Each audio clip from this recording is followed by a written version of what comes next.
Hi, and welcome back to BeanTalk.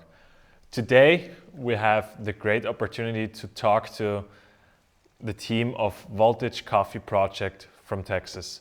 So they have quite a unique concept and they call it a global initiative. And so, yeah, it's super exciting to have them on here on BeanTalk.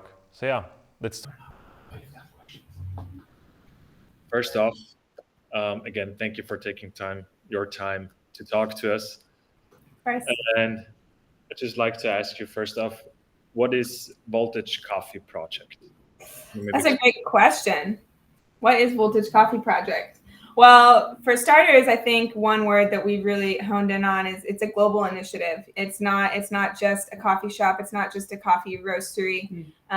It's a lot bigger than that. And like I kind of talked to you a little bit a few weeks back, but I like to think of it as we kind of started in reverse.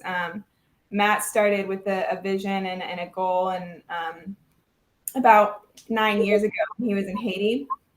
And it's kind of just progressed from there. But we started with the coffee shop with the goal of this global initiative. And so Wow. It's been a journey, but yeah, the global initiative to bridge that gap between nation to nation, community to community, through with the vehicle being coffee. So yeah, I don't know if you want to add anything to that. Yeah, no, I think and that's like a quick sum up. I feel like even in my position, which is a storyteller position of talking about what she's talking about, is you'll realize like the closer you kind of zoom in, the more you see like this problem. There's problems that are like just multifaceted all over the place. And so sometimes I feel like we're not saying what the whole project is all the time. Then I sometimes think we're saying too much and losing people, losing this reality of trying to tell a story that is big, and global initiatives are big, and they take drive and teamwork and integrity and humility. And so it kind of becomes multifaceted at some level, but she's not wrong.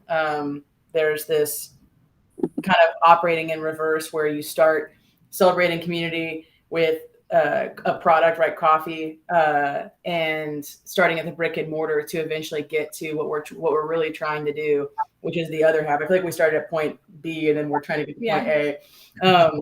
Anyway, but we're in this like really interesting stage right now, where it's kind of this, I always describe it as like this already, but not yet. And we'll, I'm sure, get into this at a later point, but doing these campuses and trying to have a presence where we have our coffee at origin, to be able to really actually put the point A to point B, bridging the gap of like, okay, we have these authentic, genuine relationships with our local producers, and we have these authentic, genuine relationships with the people in Denton, Texas, or Decatur, Texas, where our brick and mortar locations are, and we can say with confidence and proof and evidence that we do this and we do bridge that gap. So I don't want to spill all the beans right now, pun intended. Oh, come on. But we'll get into it. But I want to just kind of start there. So she's not wrong. Yeah. It's amazing how you started off with this big initiative and already like just being a coffee shop, but that you want to bridge this gap, as you said. Yes. Really cool. Very impressive. Yes. So what are your roles at Voltage Coffee? So you already said you're the storyteller. Yes. I tell the story now. I did tell the story.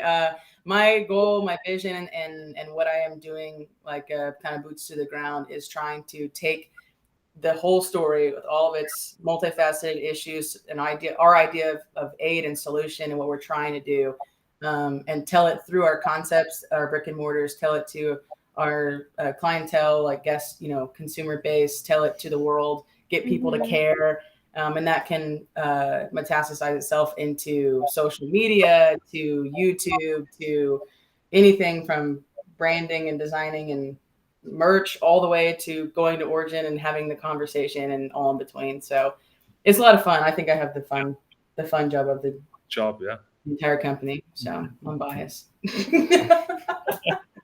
You have a hard job. I do have a hard job, but I'm always doing something crazy, which I like. So she's a little crazy. It's a good challenge. And Mattea, what is it that you do? My role is COO, so Chief Operating Officer. So its primary focus is retail, but I do have a hand in a lot of wholesale, and I've been with the company since its birth. Genesis. And so, yeah, I've kind of bounced around in a lot of different positions and grown as the company's grown, and it's been a really, really cool, beautiful journey to be a part of, and I'm really grateful to be here. So that's really cool, quite impressive. And so, so for people that don't know Voltage Coffee Project, where is it based exactly? So Texas, that we know, but yeah. So we're actually our flagship is in Decatur, Texas. So it's a small little old western town. So when you think of Texas, it's quite literally probably what you think of. Lots of ranches around, lots of just old time cowboys around. One of the biggest, if not the biggest, retail or what ranching store NRS. What does it stand for? National Roper Supply is right on the outskirts of the town. So it's a fun community. They are very much each other focused. Like they love the relationship. They love, the saying hi to you as you walk down the street. Lots of big trucks, cowboy hats, boots. But our original location, so our very first coffee shop was in Denton, Texas. So it's about 30 miles north from Decatur, and that's also on a square. We like squares a lot. They're pretty fun. And then we also have another brick and mortar shop in Argyle, which is somewhere north. We're all about like 25 to 35 minutes apart, but kind of in that same region. Mm-hmm. Okay. Yeah. So you'll probably run into someone that knows of the other one at some level. Yeah. Okay. Texas is big, so 30 minutes is 5 minutes to most people. That's true. Very cool. And so, first of you already explained about Matt going to Haiti. And so, how did the whole idea start? Started there while he was in Haiti, or how did you come up with the idea of like growing this initiative? You want to talk about it? Unless you feel comfortable, you can. So Matt was in Haiti working with students, college-age kids, working with a couple of nonprofits or a nonprofit. And he saw a lot of coffee there, and he was realizing that it wasn't being moved. And so how do you really change the direction of a third world country's economy in a way that doesn't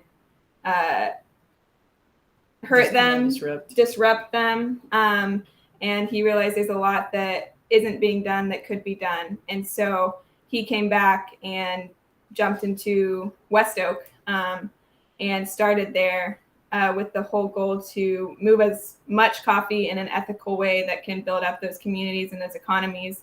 And that's the end goal, right? To be able to build those communities and be a part of that, but also, there's again multifaceted. There's a lot of different things, but that's the origin of it, and how he kind of got that vision. Did I miss anything? We keep looking at him. That's why we keep looking over there. It feels like you're telling someone's story and they're watching you tell it. We're giving him a hard time. He's like, that's wrong. Yeah. So what's really cool, when I last talked to you, Mattea, you explained you have different locations with completely different concepts. Did I understand it right? Mm-hmm. Mm-hmm. So what are they like? Oh, they're so fun. So each town is so different. Each little town is completely different. Denton is a very much a college town. There's 2 universities within a mile of our shop. And so it's very artsy. It's very young to a certain degree, but then it's really fun. Like during the summer, like in the season we're in right now, all the college students leave, right? And then you get all the core of the town that come in, and they come in every day, but you kind of don't notice them for a while. And then all of a sudden all the college students are gone. And then you have all these families coming in, and it's just a really, really cool community. And that shop, again, you go in there and you feel It's artsy. I can't think of it. It's really well crafted, and I think that it's been around for a long time too. And it started pretty early on with specialty coffee in the States, and so they're kind of like an OG shop at some level. And there's people that come in there that they came for West Oak. They came to go in there and see it. And the square, I'm not sure if you're familiar with that language or not, but Texas has these old squares that they're centered around the courthouse, and then there's just businesses located there and kind of offshooting. And so it already has a really cool, fun aesthetic. Our courthouses kind of look like, Edinburgh castles, but little mini versions of them. Yeah. And so it really like partners well with the university, but it also, because of the time, the quality of the craft, like the reputation, the culture that got built, there are people that come in that are like, I wasn't going to miss coming to West Oak when I visited Dallas Fort Worth, so they kind of have their own little personality to them. Yeah, it has a very, very large we call them regulars, right? Clientele that come in. I can go in there on any given day and know probably 8 to 10 people in the shop. And then Kimsey's is also very unique. It's in Argyle. Argyle is a I would say it's suburban area. So lots of families, lots of 2 high schools within a mile of Kimsey's. So it's kind of the same as West Oak, but with high school. And it is like a cottage. It's like a building you've probably never really seen in a small Texas town. But the main focus there is family. It's how do we be convenient for these moms and these kids that are going. It actually has a drive-through, which is different for a lot of craft coffee shops. You don't see that a lot. And so it's been challenging, but it's been a lot of fun. You kind of walk in there, and we did a slight redesign of the interior a couple years ago. And it kind of feels like you time traveled, right? Like there's art on the walls, there's books, and kind of feels like a library, or almost like, it feels like there's a lot of history in it, if that makes sense. Really even though it's a new build. But again, that's the clientele there. If you want to add anything.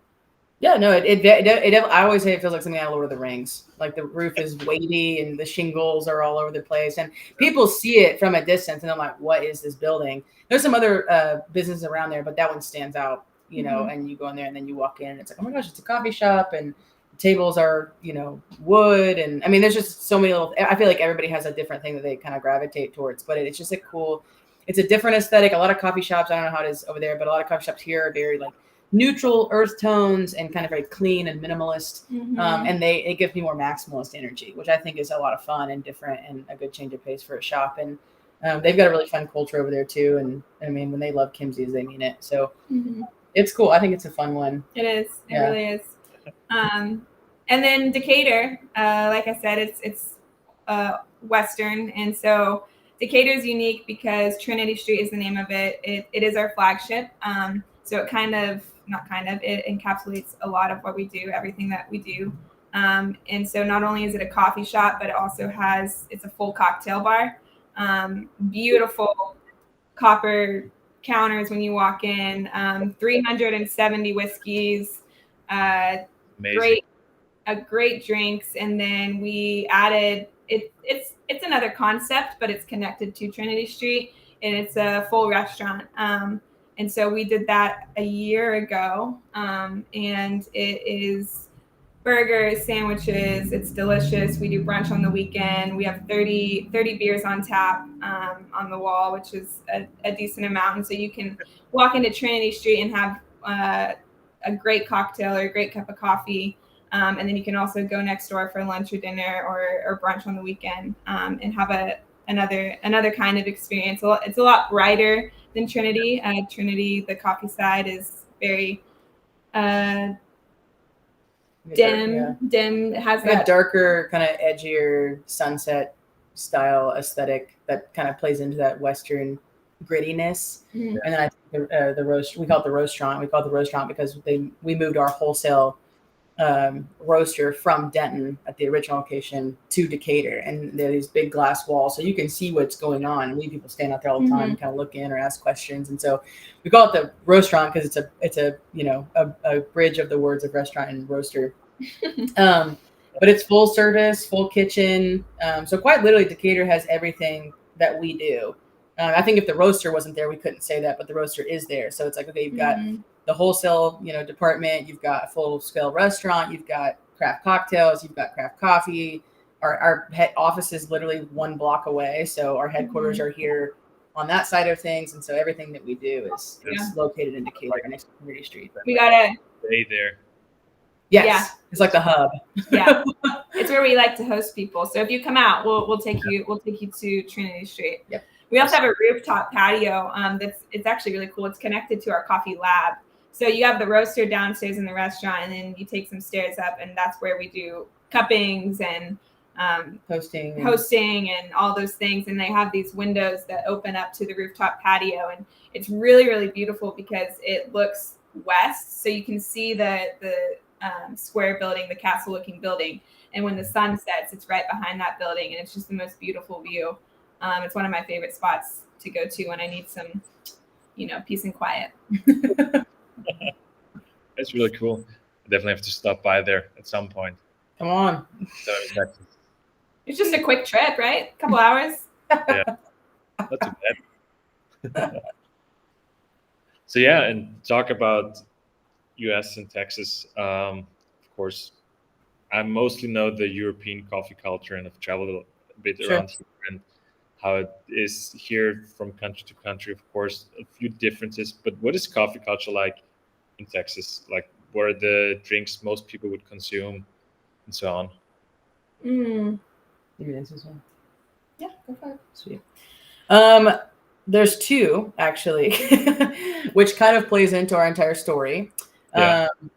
You have like the specialty industry of people who want to come into like one of our shops and get like a well-crafted cappuccino or their iced latte or whatever, and they want to have the experience, whether they're coming and sitting down and talking with a friend, or they're working on stuff, or they're a student. And so this kind of cultivates this culture of like what I would probably say is like more fancy, right? Specialty fancy. And it's someone who's got a little bit of time to come in there and do that, and has a little bit, or at least is willing. I don't know if they have the money, but they're willing to spend the money on that. And that culture is, I think, very community oriented. Like she was kind of saying with West Oak, you walk in and you kind of know 8 to 10 people that are in there. And so it ends up being, you maybe went in to get a coffee, but you stay there for 20 minutes catching up with someone you haven't seen in 3 years. Yeah. And so that's always fun. And I love that. And so I think there's a mix of like that the craft in the product also creates like the craft in conversation at some level. And so that culture kind of binds itself together. And then you've got another side of things in Texas, that there is like the high consumption of coffee, but there is really no culture around it outside of like I just drink this in the morning. Everybody drinks coffee. And so there is a relatability there, which I do value. Like even in the situation of like people who are drinking just like Keurig, something, that a coffee nerd or aficionado might kind of dog. At least there's some camaraderie with. I do enjoy coffee. Yeah. And so we see that, and it's like that marriage between, you have to deal with the reality at hand, right? Which is like 90% of coffee consumers are probably brewing it and not really caring about what's going on. And they just need it before they go to work, or before they go to class, or before whatever. Yeah. And then you've got these people I was just talking about earlier. And there's this big, big divide. And so a lot of our whole core of our project is saying, okay, how do we've got these people over here that want to come in and have a conversation and willing to put money forth to something that's ethically sourced, ethically priced, well crafted, all that jazz. But we also have 90% of the population over here that we do care about these people. We do want them to drink good coffee that's not burnt, or that's ethically sourced, or whatever you want to say. We like to say we like them. We want them to give a damn when they buy their coffee. That's right. Yeah. And so it's like, well, how do you do that? So you got to meet them where they're at. And so that's part of our project that we're doing right now, is trying to merge even those two people, bridge that gap between someone who's like, even my dad, I'll kind of use him as a guinea pig. Like my dad is not going to come into one of our shops. He just isn't, it's just not his culture. He just wants a cup of coffee in the morning to help him get going. And then there's me, and I'm like, I'm going into a craft coffee shop. I'm talking to 15 people. I'm getting this. It's like, man, I want people like my dad to come in over here, but I also don't want to become pretentious or that I think I'm better than that person because I'm not, Yeah. And so that's one of the things that we're also doing as a company is trying to figure out how to merge those two groups. Right. That's just what we got. You got to work with it. You kind of see that a lot here. I don't know if it's the same over there, but it's that pretension. You walk into a coffee shop, and even for me that knows something, if I'm like, can I get a cappuccino? Sometimes you have baristas, right? That'll be like, well, do you know what size of cappuccino? Like, those types of questions that we want to try and avoid because we want people like Lizzie's dad to come in. We want people to feel welcome. Not only do we want to, and we'll probably talk about it later, but we have this phrase that we call full farm representation. Well, we also want full community representation. We want everyone to be able to come in and everyone to be able to find a coffee on our shelves that they can take home and enjoy at Christmas with their family or, on the weekend or just every day. Every day, yeah. And we also want them, like I said, to know that there's more behind the story of why they're buying our coffee than just let's just buy this coffee because I need coffee. If you're already buying coffee, right? So buy coffee and give a damn while you do it. Yeah. So. Yeah, it's very similar here in Austria, we have a very old coffee culture here in Austria, especially, or coffee house culture, as we like to say, with like these old coffee houses and they make coffee. Kind of a bit old-fashioned. Sure. So it's a bit outdated, also the way they roast the coffee and everything. So now, of course, especially in Vienna, for example, we have a lot of new roasters coming in, new coffee shops, trying to present specialty coffee to the people there. And so, of course, it's been a little difficult, especially in Vienna, with this old coffee house culture to incorporate this new style of coffee. But we're actually coming quite far, I think. So we've got a bunch of new coffee shops opening up every year, and so it's quite interesting to see how it's really different. Oh, go ahead. I was just gonna have a question for him. Does he find that that's more community driven or coffee driven? Did you hear him ask that? If it's more community or coffee driven? Yes. The change? Yeah, the new direction. The new direction. What are people responding to? It depends. So for us in Austria, we have this old culture. What I mean about coffee as culture is that it's actually you get a coffee like a cappuccino, you sit down for hours. Yes. So we've had this culture for hundreds of years, and so and actually, of course, with like second wave coffee, with like Starbucks, for example, coming into Austria, this changed a little bit, where you now have also takeaway coffee and so on, but it's still mostly people sitting down with the coffee. So I couldn't really say whether it's coffee or community driven. It's a difficult question. It's weird. Maybe this context will help. So, and I've seen this in other countries, outside of the United States, where you've got like, the stereotypical United States person is always in a rush and always going, and they want the high caffeine, like high amount. Where you go to probably like where you're at or someone else, and they want to sit down and they want to sip an espresso. Yeah. Like people over here will throw it back because we've got places to be. And so I think maybe more contextually, the question is kind of like, are you seeing people start to throw back their espresso because they've got to go to work and they're kind of done doing that whole sitting and sipping, or are they still interested in trying to pursue that idea of sitting and sipping? No, I think we still get a lot of people sitting down and everything. So change, of course, there's more takeout coffee now, because that wasn't the thing in Austria probably like 20 years ago. We just didn't have it. It was just sitting down, getting your coffee, or maybe drinking coffee at the office. But takeout coffee is, I'd say it's relatively new for us. Okay. And so, of course, I think also social media and TV also plays a bit in it. Of course, we have like all the American movies basically with people getting takeout coffee, and that this pop culture also brought it to us. Yeah, and then you have COVID hit, and now it's a lot of people who didn't takeaways. It's extremely takeaway. important. Yeah, you see this, and you see in pop culture this like, I'm getting an iced coffee or a latte or something to go because I have other things I have to do. And so that culture of like, like even right now, like if I called her tomorrow morning and I was like, let's go get if we're not working, I was like, let's go get a coffee. The next question she's going to ask is, are we going to go and sit down, or are we taking it somewhere else? Like that would be her thought. You know, it's like either one is are we hanging out? Or are we leaving? Yeah. And both would be completely normal. Whereas like you have to preface if you're going to sit down and have it, or if you're going to take it somewhere else, be on the go, you know, go to a shop or something, a store. Yeah. And drink while you go. Yeah. Quite interesting. It is interesting. So the next thing I'm really looking forward to talk to you about is your Voltage campus. Mattea already told me a little bit about it, and I tried to follow you on social media and get a little information about it, but it sounds quite interesting. So what is a Voltage campus, first of all, for the people that don't know yet? Well, in short, to give you a pretty short answer to that, because it can be complex, but we're trying to simplify it to when we're talking to people, you know, like yourself. But the underlying core of the campus idea is a collective of coffee producers we partner with to ethically supply quality coffee with the provision of sustainable resources, education, and viable income for all. So that's what a Voltage campus is, and again that was the motivation of why Matt started Voltage Coffee Project 9 years ago, is to create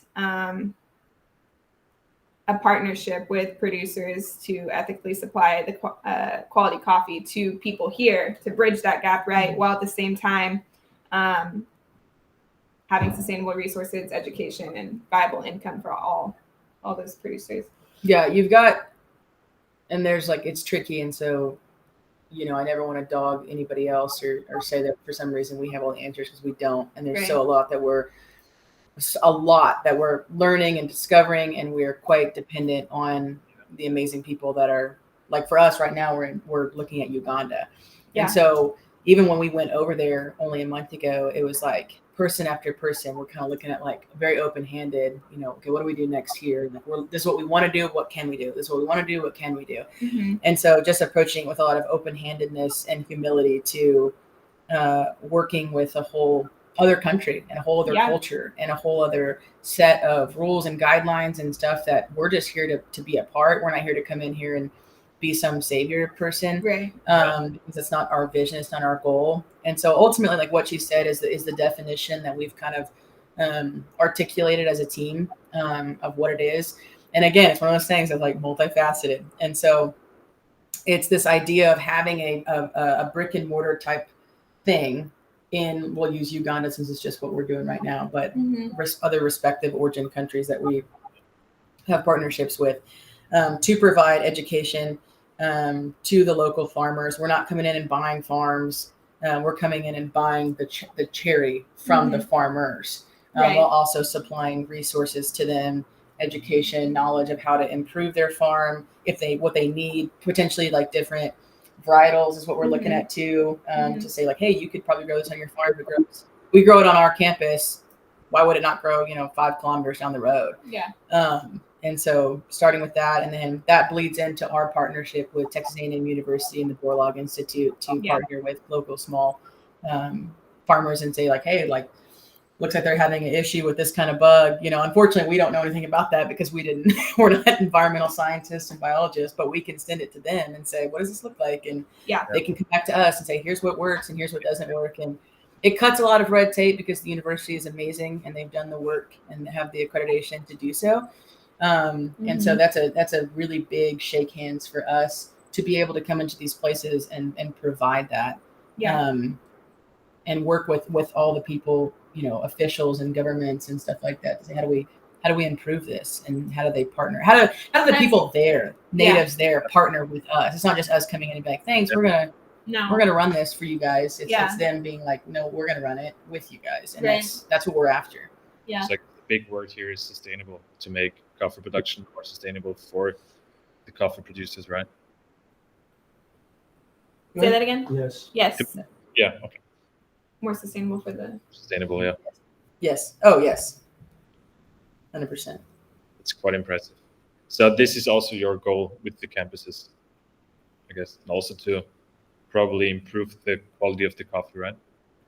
Oh, yes. Yeah. Mm-hmm. Improving the quality of the coffee, like through the very, very beginning of it. So it improves the quality of the coffee. It improves their quality of farming, their quality of community, therefore their quality of economic development in surrounding areas. There's so much that's even going on at Oregon before it even touches anything over in the United States. It might be helpful just to describe what they're doing now, picking and setting it on a tarp, and what we intend to do from washing stations and selective picking and getting the price up in a sustainable way. Just what they're doing now versus what we intend to be able to do with them. Probably helpful. So going to Uganda, we went and we got to meet with probably a total 45 farmers in different regions. And kind of walking in and walking through their farms, they were kind enough to invite us to their land, that's been in their families for years and years and years. And they've been they're farmers, right? They just do what they've been taught over from their dad or their grandpa, over and over and over again. And we came in, and it's like, to Liz's point, we're not coming in saying, hey, you need to change this, this, and this, but it's like, what are you doing?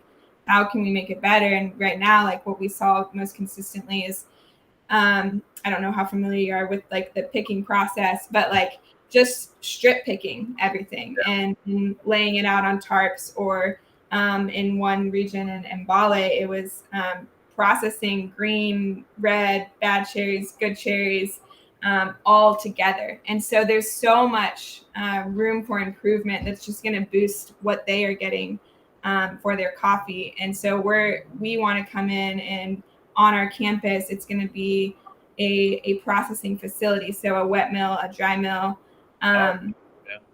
those types, in natural beds or raised beds. And so that we can go to these farmers, not only helping them learn better picking practices, that sort of thing, and knowing like what kind of cherries should you be picking, which ones should you not be picking, how do you look for insects, how do you look for disease, and then us being able to say, okay, well, we want to work with you to better your quality, because to buy it from them, to sell in our shops, right, it has to be good quality. We're not going to buy bad coffee, but it's working with them, partnering with them to grow better coffee and then buy it and process it on our campus, right? And so they are consistently having someone buy their coffee, because right now lots of times what you see is an inconsistency in being able to sell it.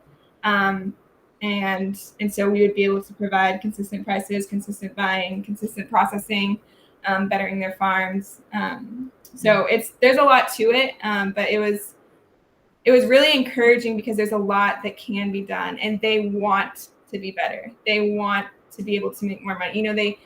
That was what I think we walked into, with hopes that they would be open-handed, and that we, but at the same time, you don't know what that would look like. It's a whole nother country. And so they were just as excited to work with us and to learn, as excited as we are to learn from them. They have knowledge and skills and stuff that we want to learn from. Mm-hmm.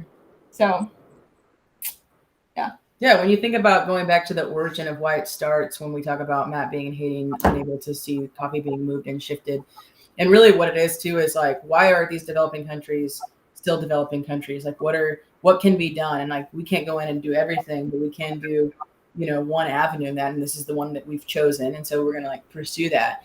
And so it's like, man, like, there is this cool reality to just the farmers and the education and the provision of being able to come in, and then ultimately like having better quality coffee, and there's ethical sourcing stuff. But that's a ripple effect, right? Mm-hmm. So then it like spreads, and it's like, okay, well, if they're making more money, then they'll go and pour that back into the community, and then the community will flourish. And so you start seeing more of an economic development that actually is impactful to a developing country, that can create the things that they lack, right? Which is education and resource and stuff like that. So that's what's so impactful, and I think different sometimes about us, is that it's not just us coming in and saying, well, here's, hope it works out, but rather saying, let us create this structure that will ripple effect for your community.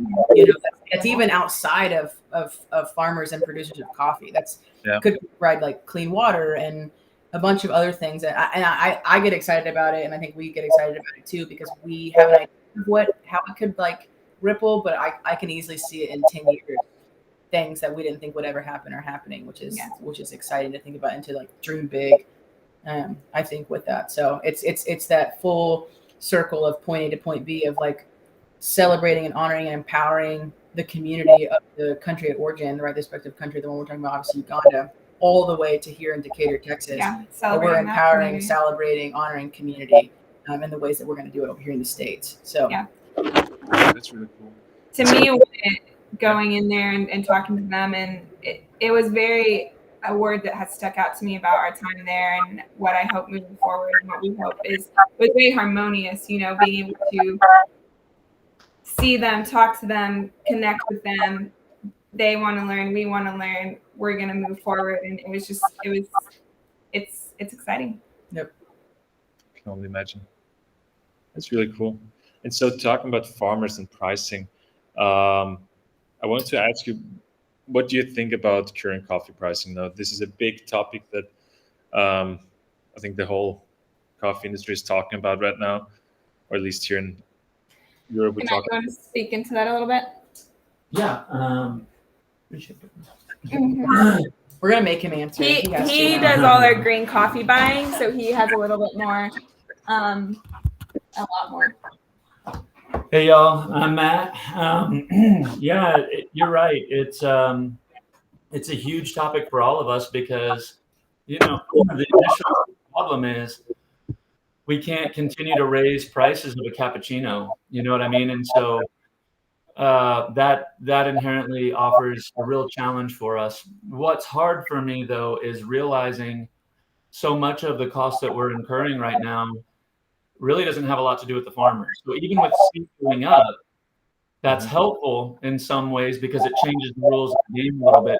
But what we're seeing, or at least what I'm experiencing, is that it's not directly going to the farmers. So when logistics and shipping costs and all these other things are so high, and now a coffee that we were paying, you know, $3 FOB for is now $5 and more.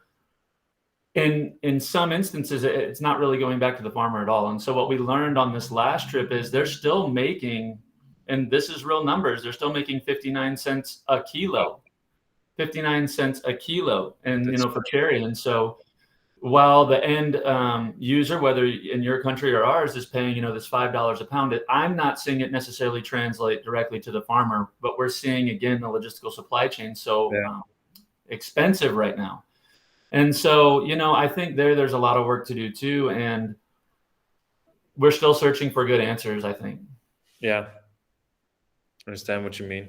It's quite interesting what happens right now. I mean, it's crazy for me when you just listen to like mainstream news, or I don't know, read like Wall Street Journal where they say coffee prices are insanely high right now. With them, I don't know what it is right now currently. I think somewhere like in euros, I think we're somewhere 3-4 euros per kilo. I think currency was like 230 or something here, per pound. And so, you know, it again, when you have market adjustments like this, and they happen so quickly on the heels of a pandemic, it's going to have some ripple effects. And, you know, I think that you're seeing it kind of choke the roasters and the people in the coffee professional industry. And then, you know, again, is it getting all the way back to the farmers, you know? Yeah. So, but it's great to see there's people like you that actually care about the farmers, want to help them, of course, to work in a more sustainable way and to earn more money for their community, so this community can also grow. And that's the question that we want to pose is, you know, I think that we're walking down the pathway of the right conversation. And I think the idea, the inception of, you know, these farmers have been objectified and taken advantage of for a long time. And now the conversation's starting, and I'm really excited to see how the conversation evolves, and how people get creative, and more importantly, how we can collaborate. People drink coffee all over the world. And so, you know, we need to meet them where they are and we need to care about the farmers, and those two things can come together and hold hands really well. And I think that if we just kind of hone in on this one thing of like, we got to get the farmers more money, that's great, but that's a part of it. And so I think, you know, I'm excited to see this conversation continuing to grow and evolve, and people care and they're doing good things. So. Yes, I totally agree. And I think it's just amazing to see that there's more and more people that try to also give the farmers a voice like you do. Right. To give them, so that the farmer is not in the background anymore. I think it was just too long that people were only talking about the coffee, the quality of the coffee, but not where it came from. Mm-hmm. So I think this just has to change in some way, that we talk more about the farmers. Mm. Well, and that's the thing, you know, so few coffee drinkers will get the opportunity to walk a farm, you know, Yes. and to meet someone who owns 3 hectares in, you know, Colombia and has been on that farm for 5 generations. And I think, again, we've started the conversation of there's a face to this coffee. And like I said, we're excited to be a part, like a lot of companies, of telling their story. And also, you know, we can't swing the pendulum so far the other way that we forget the people who are drinking coffee in our shops. And that's what I was asking earlier, you know, this community aspect. Yeah. What's so beautiful about coffee is I can fly over and see you right now, and we're probably going to meet and talk over a cup of coffee, right? And we're going to get to know each other and talk about our communities. And we can't miss that aspect of it either. We can't become so centric with one aspect of the supply chain that we miss the opportunity to share, you know, this coffee in community together. I mean, how cool is this? You're on the other side of, you know, I don't even know where you're in Austria right now. In Austria. That's amazing. And so we're talking about coffee. I think that's really cool. Yeah. And that's what I love about the coffee community. You can just go anywhere and talk to coffee professionals about whatever. You don't necessarily have to agree on everything, but it's just... We rarely do, but that's the fun part of it, I think. Yeah. It's just always... Well, it's always nice to meet new people and talk to them about also the coffee culture there. Yeah, well, and that's the question I was asking earlier is like, I mean, do you see people really kind of wanting to nerd out in the coffee shops and like really find that special single origin that's been fermented for 100 hours? And, you know, or do you see and feel that, you know, post-COVID people are really just wanting to see each other, and the coffee's cool and it's good. Yeah. Really that they're just kind of more wanting to be coffee geeks, but most of the time it's probably just going to be a barista from another coffee shop. Yeah. That really wants to speak out. But yeah, so that's the thing for most people. We just need, I don't know, a good solid cup of coffee. It doesn't have to be something super fancy. You don't need an anaerobic fermented geisha, whatever. Just a solid good cup of coffee will do for most people. That's right. Some of my favorite coffee is just like a natural, you know, Central American that's, you know, easy to drink, just delicious. Yeah. I agree. Okay. Then what I would also like to ask is, what are your goals for the future of Voltage Coffee? Well, I guess I'll take that one. You know, the goals are the same as when we started, and as I was just alluding to, we're in the people industry, and we look for opportunities and vehicles to do that. And from the beginning, you know, coffee is this vehicle, as I was just saying. You know, I can sit and have a cup of coffee with you. I've sat around a fire in Haiti and had coffee with somebody where we don't speak the same language, but we're connecting. And I think that same thing is the spirit of what we're after. And so however that manifests itself is what we're after. And if that's another shop, you know, we're opening another shop about maybe 20 miles from here or a little bit more. And we're going to be able to do some life there. We're you know, working on this campus in Uganda. We're going to be able to do life there. And so I would say what the future holds for us is very much the journey to relationships. And, you know, whether it's working with you guys in 5 years and we're laughing about this podcast that we did, I don't know, but I know that it will be centered around community. It'll be centered around people, and it'll be centered around something that we believe is putting something good back in to the world that we can collectively agree on. That's amazing. Yeah. That's quite cool that you're so community driven. I really admire that. There's always about the people and the community. Well, and you know what's fun is it can be both and we are coffee nerds. Make no mistake about it. Yeah. We geek out and we love it. And we were in Panama and tasting these funky coffees from some of our really good friends. And we love when you get tasting notes of pickles and cheeses and stuff. It's like whoa, but it's fun and we appreciate it and we love those conversations. And so I think it can be both. And I think that we can represent what would be known as, one thing we haven't talked about that is really big on our hearts is Robusta Coffee. Yeah. And, it's the same with the university, and we're seeing it around the world with global warming and just all these challenges. There's a lot of farmers that have great quality product. They just need some help in processing or whatever it may be. And so, we're going to be pushing into innovation and creativity, and it has to be very much like this. If those answers come from us alone, we're going to be very limited. Yeah. And so I think the thing that we're trying to be great at is asking a lot of questions and searching for great partnerships. But we're coffee nerds too, so I think you can be both. Mm-hmm. That's great. Yeah, and I think Robusta especially is going to be quite a huge topic the next few decades. And it's inevitable, what I mean? It's inevitable. And so, and you know what? It's good. I've had some really good Robusta coffee, and the farmers are the same. They're great, amazing people that need to sell, their products. Yeah. Also was just a couple of weeks ago, I was at the World of Coffee in Milan. Oh yeah. And also we tried anaerobic Robusta from Laos, which is quite from Laos. Amazing. From Laos, yeah. Really? So that's, again, you start talking long enough and the circles get real small, even globally. But he's our kind of like a special projects manager. He just moved back from Laos. He's been there 8 years, and he started with Robusta coffee and like nothing. And over the 8 years, they put in a wet mill, and they've been producing and fermenting these coffees and everything. And so now he's here with us, working with us, and he's kind of helping with what he learned over there with the farmers and in the logistical supply chain. So it's crazy that you just had some Lao coffee in Milan. Yeah, crazy. That's awesome. Did you like it? Yeah, it was really good.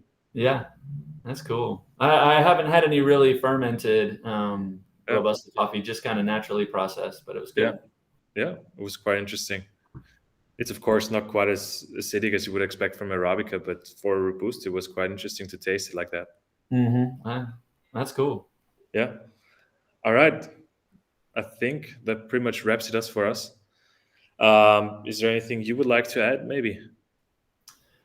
For us, again, just a huge gratitude for having the girls on. I'm sorry I hijacked the last part. I promise everybody wants to see them, not me, but I'm very, very grateful that the conversation is being had and that hopefully you get to share this with your people, and it'll initiate some great conversations, and people get curious and start taking some steps towards, to your word, a more sustainable future for both the coffee farmers, for yourself, the coffee professionals, and the people who just sit and enjoy it. And so, we're really grateful and humbled to be a part of this community. And, just thank you for your time. And more than anything, we hope that we get to share a coffee with you and your viewers in person sometime. That'd be great. Yeah. Guess we could fly over there and check it out. Yeah, sure. Thank you so much. Let me get out of the way. You guys probably want to see Mattea. Thank you. Thank you for taking your time. Yeah, my only thing, because it's just I got to, but no, it takes global initiatives take a lot of work, and they take a lot of people. And so if you've got people and telling them what we're doing and what we're trying to do, and following us on social media and checking out our website and watching our videos, and we've got some big plans coming up for YouTube. Yeah, definitely. We'll put the link down in the description. Yeah, links, I said link below. But we've got a lot of cool, fun things coming up. I feel like a lot of our stuff is kind of the already, but not yet. There's amazing things that are happening right now. But there's just so much cool stuff coming on the pipeline. And I'm like, everybody get on this plane right now. We're about to take off. So we're taking off. Yeah. You gotta jump up and get in somehow. But yeah, follow along. I love seeing people who follow us at on the like the insights and statistics of that they're in a completely other different country, and they're interacting with us. And even when we came back from Uganda, the people that we met there, they interact with us all the time. And I'm just like, what are you guys doing over there? And again, to Matt's, everyone's points, is so cool because it's this community that we're really grateful to be a part of. That connect. Yeah. It's the The world. platform of social media Yeah. makes that possible, and so Yep. it's really beautiful. Yes. That's That's mine. That's my final statement. And also, thank you to the two of you for taking the time and sharing your story. And the story of Voltage Coffee was quite interesting to hear about this initiative.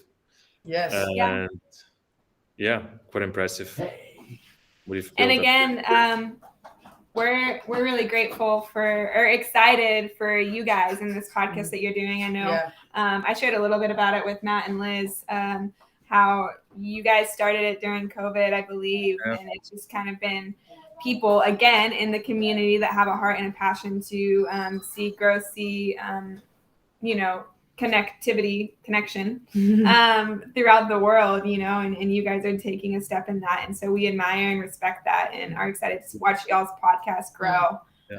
And we're very, very grateful that you had us on the show. So thanks for reaching out. Yes. Yeah, we came to Midland, Texas. Yeah, we went to high school together. Yeah. For a year? A year, yeah. There you go. Little did you know. Both ended up in coffee. Yeah. Yeah. 5,000 miles away from each other. Yeah. But anyway, thank you, Max. Thank you. It was great to talk to you. Great to talk to you as well. Thank you so much. Hope you have a good day. And maybe I'll see you sometime in Texas or in Austria for a cup of coffee. Both ends. We like to travel around here. We do. So. All right. Perfect. If we don't get Matt on a plane every month, or so, month and a half, he'll go crazy. So Just a dog coming in. The dog. Yeah, there's Amy. Oh no, he's leaving. Podcast. Or she. Yeah. All right. Thank you so much again. Thank Max. you. Thank you. Bye. All right. That's it for today. It was super exciting to get to talk to the team of Voltage Coffee. It's quite interesting what they do, and I really admire them for what they do.